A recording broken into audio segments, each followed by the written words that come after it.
hold the vision, but trust the process. An idea that should act as our North Star, right, as we make our way through life. It proposes believing in a goal, but at the same time understanding that its manifestation will be unpredictable, challenging. It may not unfold the way we thought it would. To me, though, the most challenging aspect of personal growth, of building the things that matter, creating realities we dream of,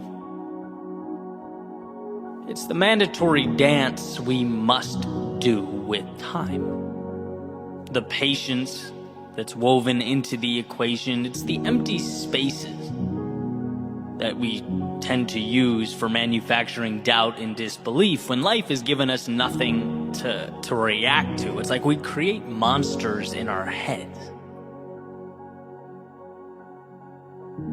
And it's really an incredible thing when you think about it, right? I look back on the past decade of my life, and the hardest parts, and some were excruciating, they were pain derived from what I knew I hadn't yet accomplished.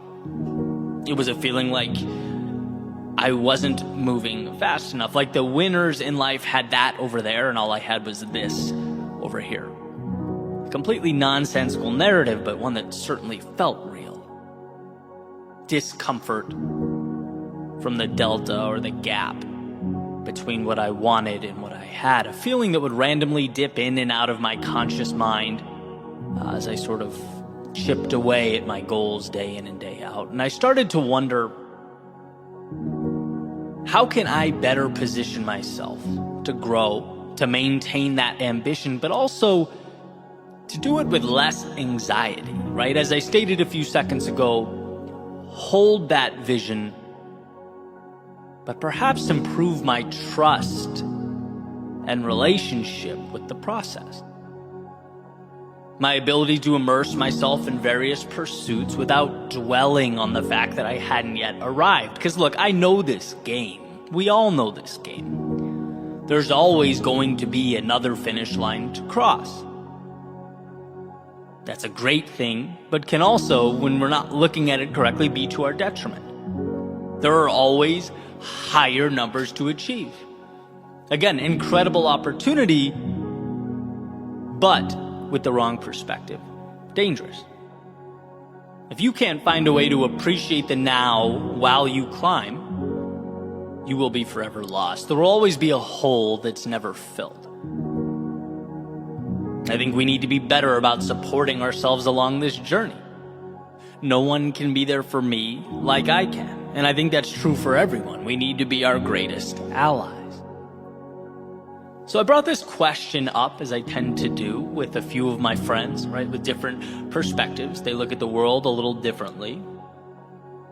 And basically asked, how can we get out of our own way? Is there a lane to both be tenacious in our pursuit of evolution, to continue doing the things that excite and challenge us, while also being a little easier on ourselves, trusting that dance we do with time as the process unfolds? And so I present this question to one of my friends sitting across from me at the table, and he thinks about it. He says, Eddie, well, that's what's gotten you where you are. That feeling like there's always more. It's the reason for the success you've had and the success you'll have in the future. It's what will push you. It's why you will succeed. People that accomplish things are never satisfied. Jordan was never satisfied. He was never happy. And in that context, greatness and happiness are not compatible. And, I took it in. I certainly appreciated the perspective, right? In many ways, I think he's right. Sort of reminded me of the idea behind Tim Grover's book, Relentless, that it's an obsession that must take place. It doesn't leave room for much else, right? Incredibly valuable to understand, if anything, just to see, just to grasp what it means to achieve in a world of obstacles. But truthfully, I wasn't entirely satisfied, right? How can we better visualize the process so that we're more powerful allies to ourselves. That's what I wanted to understand. And a short time later, I'm at the kitchen table, kind of going over some analytics for social media, like YouTube channel, podcasts, stuff like that. And my father, who happened to fly in from Boston, he's at the kitchen table with me. We're having some coffee, and I made a comment about the trajectory of the numbers. You know, I forget that particular week. Maybe it was higher or lower than expected. I don't really remember. But he made this comment about the patience that I've had with the channel over the years. Just an offhand remark. You know, he said, the numbers are like the S&P 500, right? The stock market. There are days when it drops, there are days when it rises, but over the long haul, it's steadily pointed up and it continues to point up. And I found that so interesting. You know, I harp on the small things a lot on this channel, the little breakthroughs that pave the way for larger transformation, ideas that change the way we look at things, which ultimately change the way we act, which change the results we get, and this happened to be one of them. You know, it hit me just right. What is perhaps the most important piece in the famous book, The Intelligent Investor? What is the idea that made Buffett a billionaire? It's that you invest in things you believe in and you remove the emotion. You hold the dips. Right? When the stock market takes a hit and everyone's panicking and acting emotionally and selling, you don't sell. You buy more, right? When the world emotionally rushes out, you rush in. And when the world emotionally rushes in, you step out. Well, in life, there will be days when your metaphorical stock drops. At least you feel like it does. Right? Those YouTube numbers, perhaps numbers in the old bank account, maybe fitness goals fall flat, maybe you're just not seeing a return on investment. But we are never defined by the events of the day, even the worst of days. They're merely a small part of a much larger pattern, and the truth is, sometimes success is so small, you can't see it. Of course you're going to be anxious if you think every day should be comprised solely of mountaintops and finish lines, if you're always looking, comparing, contrasting. But sometimes success is 0.00001% better. Sometimes success looks like the S&P 500 taking a hit, dropping for a day, a week, or a month. Sometimes growth doesn't look like what we want growth to look like. But just like intelligent investors, you are putting your money in the belief that at a certain point down the road, the value will be higher then than it is now.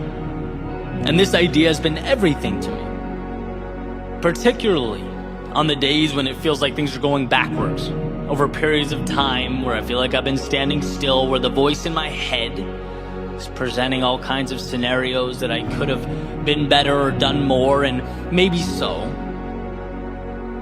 But these times are nothing more than data points. They are steps along the way.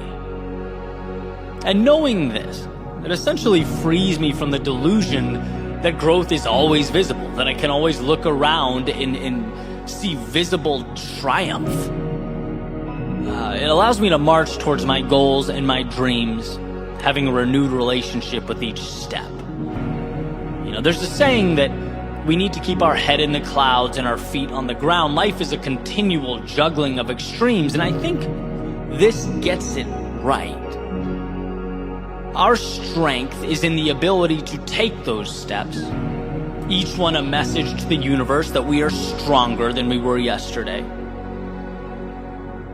But what makes our journeys truly divine is that they aren't comprised of or built with those steps like a house of cards, where one wrong move or some delay will cause the whole thing to fall, to come crashing down. No, what makes the journey divine is the infinite number of paths that can bring about its materialization. There are no wrong paths. Some arrive sooner, some arrive later, some mid-journey caused us to realize that the compass wasn't even pointed in the right destination, right? They change what it means to arrive. But the point is, every step is required, every step is a miracle, but the power is not contained solely in one step, but rather what we choose to make of all the steps combined. The dips, the lows, and the losses only have significance if we give them significance. Otherwise, they're just a few stops along the way to something beautiful. So why exhaust energy on data points that haven't arrived yet, on destinations in the future? Destinations that we trust ourselves to figure out anyway.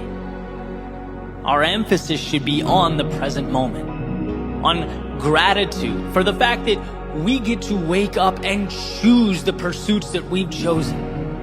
In some days, those pursuits will feel like the miracles that they are. We'll see the finish lines, the mountaintops. We'll feel triumphant. And some days, those victories will be hidden in plain view, but they are there nonetheless. As we make our way into the great unknown that is life, piecing each second, each minute, each hour together to become the path leading us where we need to be most.